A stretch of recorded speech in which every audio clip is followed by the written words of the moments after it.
Hello viewers, second lecture में आपको खुश आमदीद। हमने पिछले लेक्चर में फंक्शंस, डोमेन और रेंज की डेफिनेशन को पढ़ा और समझा था, और उसके रेलिवेंट हमने 2 एग्जांपल शामिल की थी जो कि स्मार्ट सिलेबस में शामिल हैं। आज के इस लेक्चर में हम फर्दर जो इस एक्सरसाइज 1.1 से पहले जो डेफिनेशंस हैं, काफ़ी सारी डेफिनेशंस हैं, उनको हम पढ़ेंगे और उनको समझेंगे। टाइप्स ऑफ फंक्शंस, ठीक है। हमने फंक्शंस को डिफ़ाइन किया है कि ये 2 नॉन एम्प्टी एक्स और वाई के दरमियान एक ऐसा रूल है कि जिसमें हर एक्स के लिए एक यूनिक वाई मिलेगा, तो उसको हम डोमेन कहते थे। एक्स के एलिमेंट को तो उसको हम फंक्शन कहते थे, और एक्स के एलिमेंट्स हैं उनको डोमेन, और वाई के जो एलिमेंट उनको हम रेंज कहते थे। अच्छा, फंक्शंस आपने डिफ़ाइन कर लिया, उनकी टाइप्स हैं। पहले टाइप में आते हैं अलजेब्राइक फंक्शंस। अलजेब्राइक फंक्शंस के अंदर कौन कौन से फंक्शन शामिल हैं? पहला है पॉलिनोमियल फंक्शन, बड़ा ही इंपॉर्टेंट है।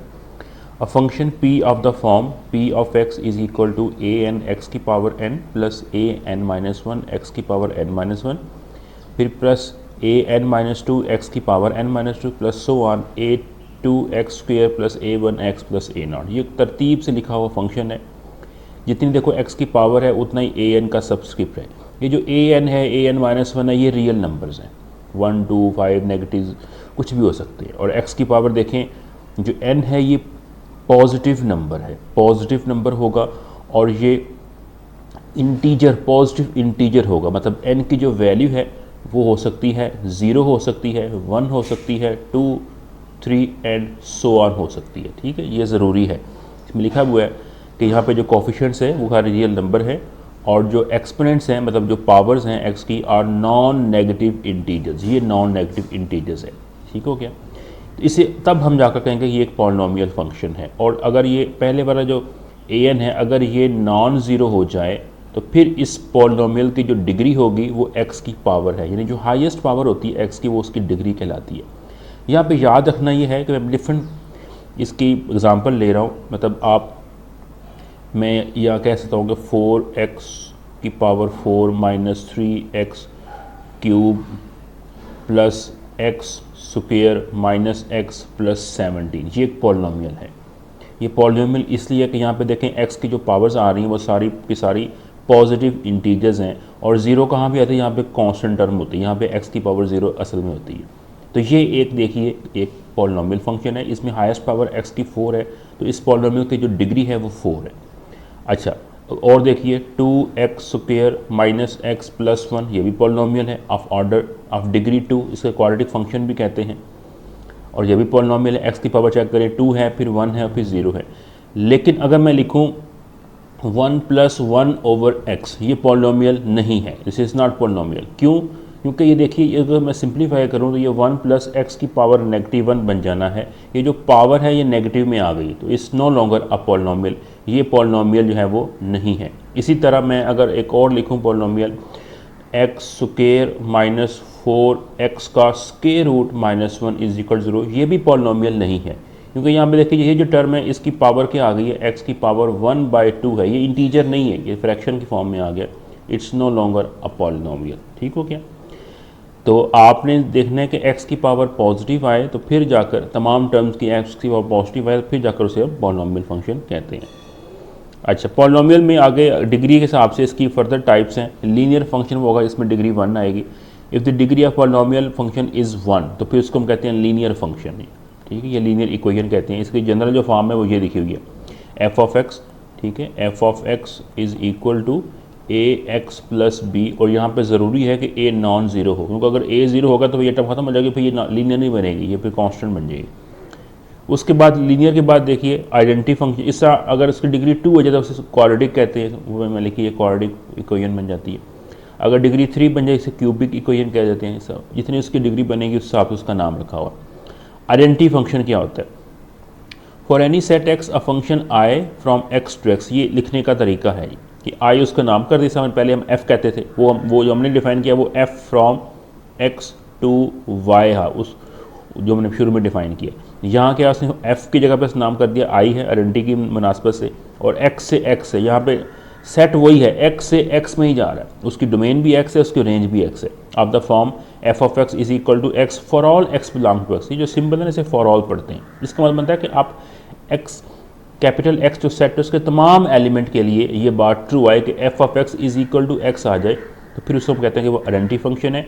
इस केस में उसकी जो डोमेन है और जो रेंज है वो दोनों की दोनों एक्स ही होती है। यानी ये फंक्शन ऐसा बनेगा, आइडेंटिटी जो फंक्शन होगा उसके अंदर आप जो नंबर प्लग करेंगे वही उसका आंसर आएगा। एफ ऑफ 5 प्लग करेंगे 5 आएगा, एफ ऑफ -7 प्लग करेंगे तो उसका आंसर -7 आएगा। यानी जो उसका आप इनपुट दे रहे हैं उसका वही आउटपुट आ रहा है। अगर इनपुट आउटपुट सेम है जो उसे आइडेंटिटी फंक्शन कहते हैं। आ गया जी कांस्टेंट फंक्शन। कांस्टेंट फंक्शन क्या होता है? Let X and Y be sets of real numbers. अब फंक्शन सी, अब सी उसने कांस्टेंट की मुनासबत सी कह दिया, from X to Y defined by C of x is equal to A for all X belong to X and Y belong to Y are fixed is called constant function. इसको थोड़ा समझिए। अब मैं पहले वाली notation के मुताबिक मैं डिफाइन कर दूं। लीजिए ये सेट x है और यहाँ पे ये सेट y है। x के अंदर एलिमेंट पड़े हुए हैं जी, एक x1 है, कहीं x2 भी है, कहीं x3 भी है, सो ऑन। लेकिन y के अंदर बेशक एलिमेंट और पड़े हुए हैं लेकिन उसके अंदर एक एलिमेंट a पड़ा हुआ है, फिक्स एलिमेंट है। और x1 का भी रिलेशन उसके साथ है, x2 का भी रिलेशन उसके साथ है, x3 का भी उसके साथ है, और जितने भी इसके अंदर बाकी x हैं वो सारे के सारे सिर्फ इस एक एलिमेंट को मैप हो रहे हैं, बाकी तमाम एलिमेंट जो हैं उस पर कोई मैप नहीं हो रहा। तो अगर ऐसा हो जाए तो इस फंक्शन को जो कहते हैं ये कांस्टेंट फंक्शन है। कि कांस्टेंट फंक्शन मतलब ये बनता है कि आप जो भी इनपुट लेंगे आपकी आउटपुट फिक्स रहेगी, वो कांस्टेंट ही रहेगी। यानी F of x is equal to कह ले, सपोज कर ले कि ये 4 है, ये कांस्टेंट फंक्शन इसलिए है। अब जहाँ पे x की जो मर्जी वैल्यू प्लग कर दे, एफ ऑफ 0 प्लग करेंगे ना वहाँ पे x तो है ही नहीं, उसका आंसर 4 ही आएगा। आप एफ ऑफ 1 करेंगे वो भी 4 आएगा, आप एफ ऑफ 5 कर देंगे वो भी 4 आएगा। यानी इसका आउटपुट हमेशा एक ही नंबर होगा। इनपुट में सारे x आएंगे लेकिन आउटपुट फिक्स हो गया, एक ही नंबर हो गया, तो इसे हम कहते हैं कि ये एक कांस्टेंट फंक्शन है। ठीक है जी। नेक्स्ट इसमें आ गया रैशनल फंक्शन, जिसमें हम फंक्शन को बटे की फॉर्म में लिखते हैं। A function r of x of the form p of x over q of x where both p of x and q of x are polynomial functions. इसमें जो पी ऑफ एक्स हैं और जो Q of x हैं ये polynomial function अगर हैं और नीचे वाला जो फंक्शन है वो जीरो नहीं होना चाहिए, क्योंकि जीरो आएगा तो अनडिफाइंड बन जाएगा, तो फिर इसको कहते हैं कि ये एक रैशनल फंक्शन है। अच्छा, उसके बाद देखिए सेकंड जो ग्रुप ऑफ फंक्शन है उसे कहते हैं ट्रिगोनोमेट्रिक फंक्शंस। ये आपने पढ़े होंगे, मैट्रिक के अंदर पढ़े होंगे, फर्स्ट में पढ़े हुए हैं। ये साइन एक्स है, कॉज एक्स है, टेंजेंट एक्स है, फिर इनके जो रेसिप्रोकल है, साइन का जो है वो साइन का रेसिप्रोकल जो है वो कोसेकेंट एक्स है, इसका कॉस का जो है वो सीकेंट एक्स है, टेन का कोटेंजेंट एक्स है। ये हमारे पास जो 6 फंक्शन है इन्हें ट्रिगोनोमेट्रिक फंक्शन कहते हैं। आगे इनकी डोमेन दी गई है और रेंज दी गई है, मतलब साइन और कॉस की जो डोमेन है वो सेट ऑफ रियल नंबर सारा का सारा है, लेकिन जो इसकी रेंज है वो -1 से लेकर +1 के दरमियान है। इसमें बाकी तमाम की डोमेन और रेंज भी दी गई है, ये आपने फर्स्ट में भी ये पढ़ा होगा। इस इनके इन्वर्सिस फंक्शन भी है, साइन का साइन इन्वर्स फंक्शन है, कॉस इन्वर्स, टेन इन्वर्स। इस आगे जो बाकी आगे इन्वर्स फंक्शन है उनको जो है उनकी जो डोमेन और रेंज है वो उनके अपोजिट होती है और बास की चेंज भी हो जाती है। ठीक है, ये हमारे पास इन्वर्स ट्रिगोनोमेट्रिक फंक्शन आ गए हैं। उसके बाद है ये जो 2 नए फंक्शन आ रहे हैं, एक्सपोनेंशियल फंक्शन। एक्सपोनेंशियल फंक्शन होता है ऐसा फंक्शन जिसमें कांस्टेंट की पावर में वेरिएबल आ जाए। A function in which variable appears as exponent यानी power is called an exponent function. For example y is equal to e की पावर में ax, या y is equal to e की power में x, या y is equal to 4 की power में x। यानी जब हमारे पास कांस्टेंट की पावर में जो है वो वेरिएबल अपीयर होगा तो उसे कहते हैं कि ये एक एक्सपोनेंशियल फंक्शन। इसमें जो e है ये एक स्पेशल नंबर है। ठीक है, इसकी वैल्यू 2.718 सो ऑन होती है। ये आइलर कांस्टेंट है, आगे इसको हम प्रॉपर डिफाइन करेंगे। ये मतलब एक कांस्टेंट ही है। तो ऐसा फंक्शन जिसके जो कांस्टेंट की पावर में आए, इसकी याद रखें जो डोमेन होती है, डोमेन जो है ऑफ एक्सपोनेंशियल फंक्शन होगी वो set of all real number होती है। तमाम रियल नंबर आप इसमें प्लग कर सकते हैं। ठीक है, लेकिन जो इसकी रेंज है ये कभी भी 0 नहीं हो सकता। अगर आप x को भी 0 प्लग करेंगे e की पावर 0 तो ये 1 बन जाएगा। ये कभी भी नेगेटिव नहीं होता। इसकी जो रेंज है वो 0 से लेकर इन्फिनिटी होती है, लेकिन 0 शामिल नहीं होता, तो ये ओपन इंटरवल है। ओपन इंटरवल का मतलब होता है कि एंड वाले पॉइंट्स शामिल नहीं है, सिर्फ पॉजिटिव नंबर इसके आंसर आएंगे। ये इसकी डोमेन और रेंज है। इस नेक्स्ट हमारे पास जो है वो है लोगैरिथमिक फंक्शन। ये इसका इन्वर्स फंक्शन होता है। अगर x को डिफाइन किया जाए कि ये a की पावर में y है, तो यहाँ से जो y होगा वो log with base a of x होगा। जो बेस है ये पॉजिटिव होना चाहिए, लेकिन इसको 1 नहीं हो सकती, बाकी तमाम नंबर हो सकती है। इसे कहते हैं लॉगरिथमिक फंक्शन होती है। ये एक्सपोनेंशियल फंक्शन का इन्वर्स है। इन्वर्स का मतलब है कि उसका इफेक्ट कैंसिल कर देता है। इसकी जो डोमेन है वो x यहाँ पे ज़रूरी है ज़ीरो ना हो और ना ही नेगेटिव हो, मतलब ये सिर्फ पॉजिटिव नंबर के लिए डिफाइन करेगा, ये इसकी डोमेन बनेगी।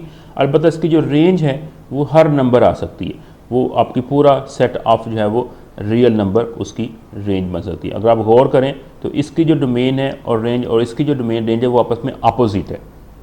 यानी उसकी जो डोमेन थी, जो उसकी डोमेन आई थी एक्सपोनेंशियल वाले की, आप देखें वो इसकी रेंज बन गई है, और इसकी जो रेंज थी वो उसकी डोमेन में, तभी इसको कहते हैं कि ये इन्वर्स फंक्शन है, आपस में ये इफेक्ट कैंसिल कर देते हैं इसे। अच्छा, इसके बाद कुछ और फंक्शन है, हाइपरबोलिक फंक्शन। अगर e की पावर x माइनस e की पावर माइनस एक्स और डिवाइड बाई 2 कर दी जाए, इस फंक्शन का नाम रखा हुआ है साइन हाइपरबोलिक x, इसे कहते हैं साइन हाइपरबोलिक फंक्शन। और अगर यहाँ पर मैं दरमियान में प्लस कर दूँ, ई एक्स प्लस ई की पावर माइनस एक्स ओवर 2 कर दूँ, तो फिर ये काज हाइपरबोलिक x बन जाता है, यानी हाइपरबोलिक फंक्शन कहा जाता है। इससे आप tan का भी निकाल सकते हैं, इनको डिवाइड करेंगे तो जो tan हाइपरबोलिक x बनेगा वो साइन हाइपरबोलिक x ओवर में काज हाइपरबोलिक x बन जाएगा। और इनकी वैल्यू को डिवाइड जहाँ प्लग करेंगे, ये this expression over this expression 2 से 2 कट जाएगा, तो देखिए इसका आंसर ई एक्स माइनस ई की पावर माइनस एक्स ओवर में ई की एक्स प्लस ई की पावर माइनस एक्स, ये इसकी वैल्यू बन जाएगी। फिर आप कोटेंजेंट हाइपरबोलिक एक्स, बाकी जो रिमेनिंग जो ट्रिगोनोमेट्रिक हैं उनके भी आप हाइपरबोलिक फंक्शंस डिफाइन कर सकते हैं। फिर इनके इन्वर्स भी आएंगे, ये इनके इन्वर्सेस हैं। ये इन्वर्स आपने बस इसकी जो है वैल्यू याद रखनी है, समटाइम ये MCQ में आ जाती है कि आप साइन हाइपर एक्स की वैल्यू को आपको 4 ऑप्शन दी जाएंगे, तो आपने अब इसकी वैल्यू प्लग करनी है। ये आगे यूज़ कहीं नहीं हो रहे इस बुक के अंदर, ये आगे हायर मैथमेटिक्स में इनको डिफाइन किया जाएगा कॉम्प्लेक्स एनालिसिस की मदद से। यहाँ जैसे आपने इनकी जो वो वैल्यू वो याद रखनी है। अच्छा, उसके बाद है एक्सप्लिसिट फंक्शन, ऐसा फंक्शन जिसको हम y की फॉर्म में लिख सकें, सेपरेट कर सकें, y is equal to F of X की फॉर्म में आएगा, इसमें y बिल्कुल अलग हो चुका हो, लेफ्ट हैंड साइड में y अलग हो और x की टर्म अलग आए, या इसको इस फॉर्म में उसे कहते हैं एक्सप्लिसिट फंक्शन। और जो इम्प्लिसिट होते हैं जिसमें x और y इस तरह आपस में मिक्सिंग है कि आप y उसको सेपरेट नहीं कर पाएंगे, उसकी फॉर्म एफ ऑफ एक्स कमा वाई इज इक्वल टू 0 होती है। यहाँ लिखा हुआ है y is easily expressed in terms of the independent variable x, then y is called the explicit functions। और यहाँ पे if x and y are so mixed up and y cannot be expressed in terms of the independent variable x, then y is called implicit function। ठीक है, यहाँ की example दी हुई। फिर है जी पैरामीट्रिक फंक्शंस। ऐसा समटाइम ऐसा होता है कि x और y किसी तीसरे वेरिएबल में, जिसको हम नॉर्मली t या थीटा कहते हैं, उसकी फॉर्म में कन्वर्ट होता है। लाइक यहाँ देखिए x a t स्क्वायर है, y a t है, ये x और y किसी तीसरी वेरिएबल की फॉर्म में कन्वर्टेड है। इसकी जो फॉर्म होती है x is equal to F of t और g इज इक्वल टू और y is equal to some function g of t। ठीक है, sometimes a curve is described by expressing both x and y as function of a third variable t और theta which is called a parameter। इस t को, जो भी आपने third variable, इसको parameter कहते हैं, और इस रिजल्टिंग फंक्शन को हम कहते हैं कि ये पैरामीट्रिक फंक्शन है, जिसकी एग्जांपल दी हुई है। अच्छा, आगे बड़े इंपॉर्टेंट दो फंक्शन, एक होता है इवन फंक्शन, एक होता है ऑड फंक्शन। इवन फंक्शन क्या होता है? अगर हम एफ ऑफ एक्स के अंदर नेगेटिव एक्स प्लग करें लेकिन जवाब एफ ऑफ एक्स के बराबर ही आ जाए, यानी आप Y is equal to F एक फंक्शन है, आप उसके अंदर x को रिप्लेस करें माइनस एक्स से, लेकिन जवाब एफ ऑफ एक्स आ जाए, तो हम कहते हैं कि ये एक इवन फंक्शन है। ठीक है, इवन फंक्शन आएगा मेरे पास। और अगर एफ ऑफ एक्स में नेगेटिव एक्स प्लग करने से जवाब माइनस बाहर निकल आए तो एफ ऑफ एक्स आ जाए, फिर हम कहते हैं कि ये एक ऑड फंक्शन है। ठीक है, फॉर एग्जाम्पल आप देखें, अब हम जानते हैं F of x is equal to X square, ये क्वाड्रेटिक फंक्शन है। अगर यहाँ मैं रिप्लेस कर दूँ, replace X by negative X, तो ये क्या बनेगा? F of negative X is equal to, यहाँ भी रिप्लेस कीजिए, माइनस एक्स, इसका स्क्वायर बनेगा। लेकिन हम जानते हैं कि नेगेटिव का जो स्क्वायर पॉजिटिव है, तो देखिए ये दोबारा एक्स स्क्वायर बन जाएगा और दोबारा ये एफ ऑफ एक्स बन गया। तो हमने क्या किया, नेगेटिव एक्स से रिप्लेस किया, लेकिन उसका कोई इफेक्ट नहीं हुआ। जिसमें क्या मतलब क्या हुआ कि जो ये फंक्शन है ये एक इवन फंक्शन है, this is an even function. इस तरह और आप एग्जांपल चेक कर सकते हैं, कॉज एक्स जो है वो भी इवन फंक्शन है, यहाँ एग्जांपल कहीं दी होगी, ये देखें कॉज एक्स को भी डिफाइन किए। इस तरह अगर हमारे पास हो F of X is equal to, मैं लूँ कि ये एक्स क्यूब आ जाता है, और यहाँ मैं अगर एक्स को रिप्लेस करूँ माइनस एक्स से, तो देखें ये माइनस एक्स का क्यूब होगा, लेकिन देखिए ये माइनस एक्स क्यूब के बराबर आएगा, तो ये माइनस एफ ऑफ एक्स बन गया, हैंस इट इज़ क्या होएगा, ये एक ऑड फंक्शन होगा। अब ज़रूरी नहीं कि फंक्शन या इवन होंगे या ऑड हों, कुछ फंक्शन ऐसे भी होते हैं जो ना तो इवन है ना भी ऑड है। फॉर एग्ज़ाम्पल अगर मैं लेता हूँ, अगर मैं यहाँ पे एक function F of x define करता हूँ और ये मेरे पास जो है एक्स स्क्वायर माइनस एक्स आ जाए, लीजिए इसको चेक करते हैं, क्या करेंगे, आप रिप्लेस करेंगे एक्स को माइनस एक्स से, ये बनेगा F of minus X is equal to minus X का स्क्वायर माइनस, और देखिए माइनस एक्स बन गया। फर्स्ट टर्म जो कि स्क्वायर तो ये पॉजिटिव बन जाएगी, लेकिन ये माइनस माइनस प्लस एक्स बन जाएगा। अब देखिए ये जो रिजल्टिंग फंक्शन आया है ये एफ ऑफ एक्स के बराबर नहीं है, एफ ऑफ एक्स ये फंक्शन था दरमियान में नेगेटिव था, आप इसको एफ एक्स के बराबर नहीं कह सकते। इसका मतलब हुआ कि जो फंक्शन है it is neither even nor odd, कि ना तो ये इवन है और ना ही ये ऑड फंक्शन है। ठीक है, आपको इस तरह के फंक्शन से भी वास्ता पड़ेगा। अच्छा, इसमें जो है हमारे पास जो सिलेबस में शामिल है वो ये वाली एग्जांपल है, एग्जांपल नंबर 3 है। इसमें फंक्शन दिए गए हैं, आपने चेक करना है कि ये इवन है या फिर ऑड है। ठीक हो गया, ये आप देखें यहाँ पे डिफरेंट फंक्शन दिए हैं, आपने जैसे एक्स को नेगेटिव से रिप्लेस करना है, ये देखिए पहले वाला ये आपका इवन बन जाएगा, यहाँ पे देखिए नेगेटिव कॉमन आएगा, यहाँ पे आपके पास वो रहेगा तो ये आपका ऑड बन जाना है, और ये आपका साइन एक्स होता है ये ऑड फंक्शन है, कॉज एक्स इवन है, ये दोनों कैटेगरी में नहीं आएगा, ना तो ये इवन होगा ना फिर ये ऑड होगा, ये यहाँ पे चेक किया। तो इसका मतलब कि आपको हर दफ़ा ये चेक करना पड़ेगा कि ये फंक्शंस को किस कैटेगरी में आता है। लीजिए हम नेक्स्ट चैप्टर में, नेक्स्ट लेक्चर में हम जो एक्सरसाइज 1.1 है उसमें जो क्वेश्चन शामिल हैं स्मार्ट सिलेबस के मुताबिक हम उनको सॉल्व करेंगे।